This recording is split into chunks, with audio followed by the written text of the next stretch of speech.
aquí, no s'ho crec, i parlar després d'aquestes xerrades tan contundents, tan important, em fa una mica de vergonya. Però no soc res, però soc un secretari nacional de l'ANC i l'ANC sí és una entitat que té importància.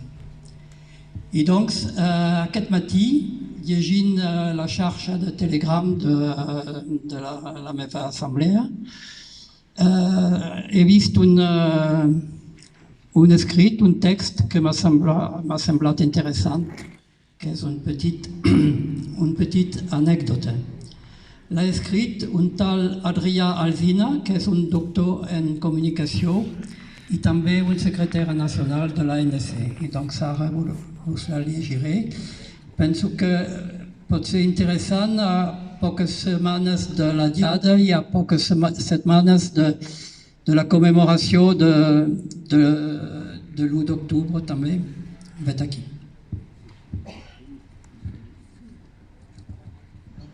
Parla l'Adrià Alsina. Gràcies.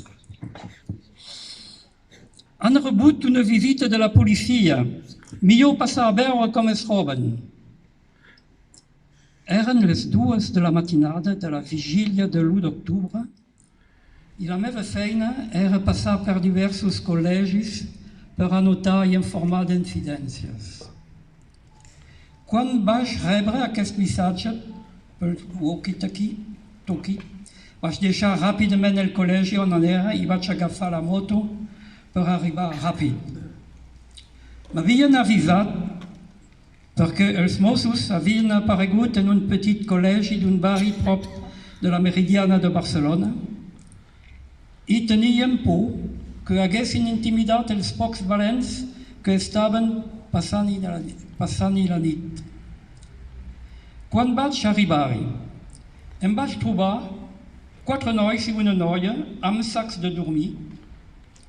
Em vaig identificar i em van deixar passar. Els vaig preguntar, com esteu? Ja m'han dit que ha passat la policia. La seva resposta em va deixar de perdre. Estem encara millor i més convençuts.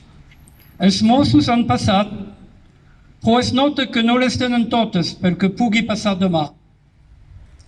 Nosaltres ens quedem, peti qui peti, perquè si resistim, guanyem. Aquesta frase em va acompanyar tota la jornada de votació, que, malgrat les hòsties de la policia, va ser una victòria absoluta de la societat civil en coordinació amb els partits. Ens ho vam creure, vam lluitar i vam guanyar. Ara, que des de les institucions intenten que oblidem aquells dies en què vam guanyar, és més important que mai tornar a sortir al carrer per fer esclatar els plans de despatx d'aquells que volen allargar l'autonomisme fins a la seva jubilació perquè es troben còmodes dient-nos que no podem guanyar.